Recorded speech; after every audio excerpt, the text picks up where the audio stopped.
JEE advanced 2023 के परीक्षा में पेपर 1 में पूछा गया यह प्रॉब्लम है। प्रॉब्लम बहुत आसान है। इससे अधिक डिफ़िकल्ट प्रॉब्लम 12 क्लास मैथ के एनसीईआरटी बुक में दिया हुआ है, उसके कंपैरिजन में यह अधिक आसान प्रॉब्लम है। तो इस प्रॉब्लम को हम सोल्व करेंगे। कह रहा है एक क्यूब है जिसका वर्टिसेस 0 0 0 1 0 0 1 1 0 यह सब इसका वर्टिसेस है। इसके वर्टिसेस को हम कुछ मान लेते हैं, O A D B G E F C यह सब मान लेते हैं। अब कह रहा है इस क्यूब का जो मेन डायगोनल है, तो क्यूब का मेन डायगोनल 4 होगा, उसमें से कोई एक मेन डायगोनल ओजी ले लेते हैं, ओजी। और कह रहा है जो 6 फेस है इस क्यूब का, प्रत्येक फेस में 2 डायगोनल है। फेस का जैसे यह है ना face O A F C, तो एक थोड़ा डायगोनल सी ए होगा, दूसरा डायगोनल ओ एफ होगा, फेस का डायगोनल। तो 6 फेस है और प्रत्येक फेस में 2 डायगोनल, 12 डायगोनल। उसमें से जिस डायगोनल से इसका क्यूब का जो मेन डायगोनल है इसका शॉर्टेस्ट डिस्टेंस मैक्सिमम हो, तो वह मैक्सिमम शॉर्टेस्ट डिस्टेंस कितना है। यह जो मेन डायगोनल ओजी हम ले रहे हैं क्यूब का, इसमें यह इंड पॉइंट ओ 3 फेस से मिलता है। एक फेस है ओ ए एफ सी वाला, दूसरा फेस है ओ ए डी बी वाला, और तीसरा फेस है ओ बी ई सी वाला। उससे यह वाला इंड पॉइंट डायगोनल का मिलता, और 3 फेस से डायगोनल का यह पॉइंट मिलता है। यानी 6 फेस से, 3 फेस से यह इंड पॉइंट, 3 फेस से यह इंड पॉइंट मिल गया। अब जो है किसी भी एक फेस में 2 डायगोनल, जैसे ओ ए डी बी, इसमें 2 डायगोनल, एक होगा ओ डी। ओ डी इस ओ जी से इस ओ पॉइंट पर मिल जाएगा, यानी शॉर्टेस्ट डिस्टेंस 0 हो जाएगा। और दूसरा वाला जो डायगोनल होगा ए बी, यह ए बी इस ओ जी से कहीं नहीं मिलेगा, तो मैक्सिमम शॉर्टेस्ट डिस्टेंस इसी ए बी से होगा। किसी भी फेस में दूसरा वाला जो डायगोनल है, जो न इस पॉइंट से गुजर पर आके मिलता है न इस पॉइंट पर, उसी लाइन से इस ओजी का शॉर्टेस्ट डिस्टेंस मैक्सिमम होगा। तो कोई एक फेस वाला डायगोनल हम ले लेते हैं जिससे इस ओजी का शॉर्टेस्ट डिस्टेंस मैक्सिमम हो, यह ए बी ले लेते हैं, ए बी, ए बी। इस ए बी से इस ओजी का शॉर्टेस्ट डिस्टेंस क्या है यह हमको निकालना है। तो हम ऐसा करते हैं कि ओ पॉइंट का कोऑर्डिनेट, जी पॉइंट का कोऑर्डिनेट यहाँ लिख लिए, एक लाइन यह, ए पॉइंट का कोऑर्डिनेट यहाँ लिख लिए, बी पॉइंट का कोऑर्डिनेट यहाँ लिख लिए। इस दोनों लाइन के बीच का शॉर्टेस्ट डिस्टेंस हमको निकालना है। देखने में लग रहा होगा यह भी आगे जाके मिलेगा, तो उस बात को हम समझा देते हैं, यह दोनों कहीं मिलने वाला लाइन नहीं है। पहले इसको जरा मिटाते हैं। यहाँ पर जो OG है और यह AB है, दरअसल OG है यह ऊपर और यह AB ऐसे है नीचे, ऐसे इस तरीके से। और यह जो हरा रंग का कलम दिखाई पड़ रहा है, यह हुआ दोनों के बीच का शॉर्टेस्ट डिस्टेंस। शॉर्टेस्ट डिस्टेंस, यह हरा वाला कलम जो है, यह इस कलम से भी 90 डिग्री का एंगल बनाएगा और इस कलम के साथ भी ऐसे करके 90 डिग्री का एंगल बनाएगा। यह सिचुएशन है ऐसे। तो यह कलम आगे कहीं भी बढ़ेगा, यह कलम आगे कहीं भी बढ़ेगा, तो एक दूसरे से कहीं मिलेगा नहीं, एक दूसरे से कहीं मिलेगा नहीं। इसके बीच का शॉर्टेस्ट डिस्टेंस यही हरा कलम का जो लेंथ है इसी के बराबर होगा। यही फिगर यहाँ खींचा गया है। तो इसमें यह हरा कलम से जो हम शॉर्टेस्ट डिस्टेंस शो कर रहे हैं, हरा कलम से, इस शॉर्टेस्ट डिस्टेंस को हम ऐसे करके लिख देते हैं।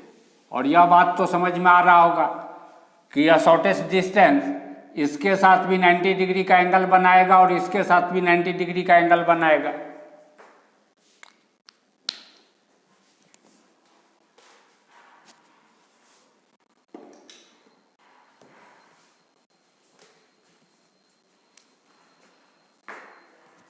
अब वेक्टर OG, वेक्टर OG क्या होगा? Vector OG is equal to 1 minus 0i plus 1 minus 0j plus 1 minus 0k, यानी i plus j plus k। Vector AB क्या मिलेगा? वेक्टर AB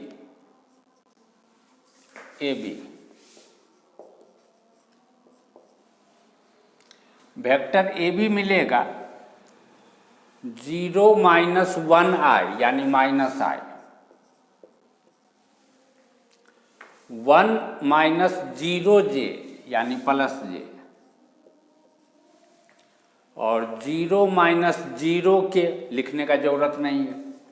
यह हुआ OG, यह हुआ AB। OG cross AB, OG cross AB, OG cross AB क्या लिखेंगे? ऊपर में लिखेंगे IJ, सेकेंड रो में लिखेंगे 1, इसका कोफिशिएंट, इसका कोफिशिएंट, इसका कोफिशिएंट 1 1 1। थर्ड रो में लिखेंगे इसका कोफिशिएंट, इसका कोफिशिएंट, और इसमें k नहीं है तो उसका coefficient 0, minus 1 1 0, determinant that is equal to हो जाएगा this implies OG cross AB is equal to 1 0 minus 1 0 minus 1 0 minus 1 i minus 0 minus minus 1 यानी प्लस 1 j, और 1 माइनस माइनस 1 यानी 1 प्लस 1 1 प्लस 1 k,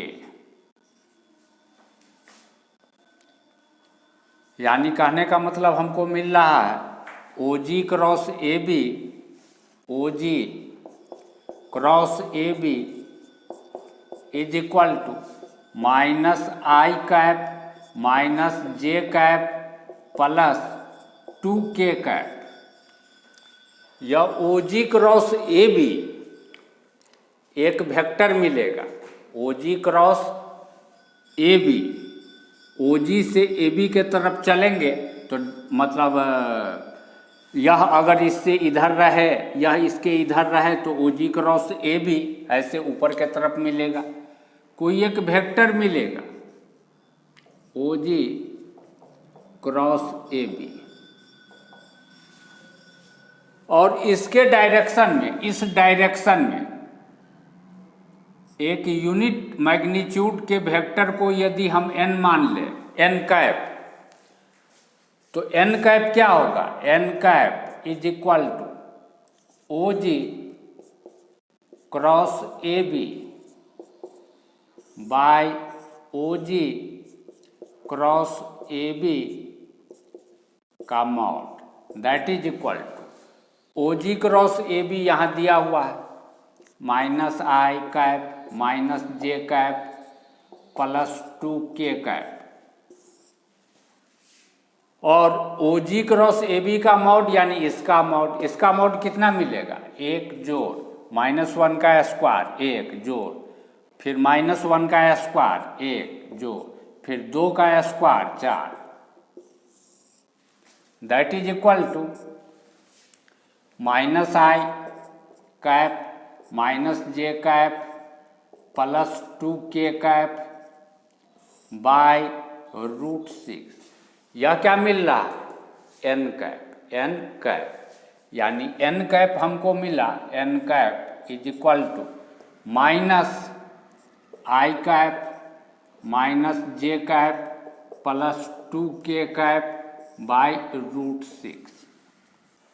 मान लेते हैं दोनों लाइन के बीच का शॉर्टेस्ट डिस्टेंस PQ है। अब वेक्टर OA हम निकालते हैं, वेक्टर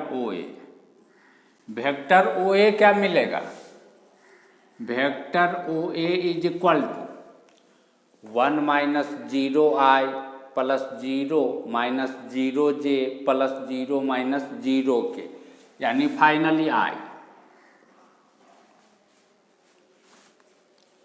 दोनों लाइन के बीच का shortest distance is equal to shortest distance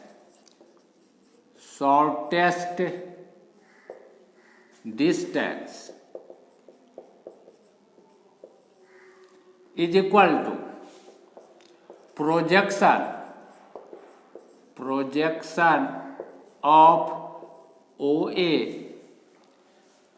on PQ, इसका मॉड, इसका प्रोजेक्शन जब इस पर लेंगे यानी इस पॉइंट से जब इस PQ पर परपेंडिकुलर खींचेंगे ठीक P पर जाके मिलेगा, इस पॉइंट से इस PQ पर परपेंडिकुलर खींचेंगे ठीक Q पर जाकर के मिलेगा, ठीक है। तो यह यहाँ पर परपेंडिकुलर खींचेंगे तो यहाँ मिलेगा, यहाँ से परपेंडिकुलर खींचेंगे यहाँ मिलेगा, यही इसी दोनों पॉइंट को मिलाएंगे शॉर्टेस्ट डिस्टेंस, तो यही कहलाएगा PQ प्रोजेक्शन। तो projection of OA on PQ that is equal to OA dot, projection कैसे लिखते हैं, दो वेक्टर का प्रोजेक्शन, जैसे कहेगा A का प्रोजेक्शन B पर तो A dot B bye mod of B, इसको ऐसे भी समझ सकते हैं, A डॉट B के अलोंग एक unit vector, vector B bye mod of B, vector B के अलोंग एक यूनिट वेक्टर। तो projection of OA on PQ यानी OA डॉट PQ के अलोंग एक यूनिट वेक्टर, और PQ के अलोंग एक यूनिट वेक्टर n कैप है, तो OA डॉट n कैप का मॉड, OA है I के बराबर, I डॉट n कैप है minus I minus j plus 2k by √6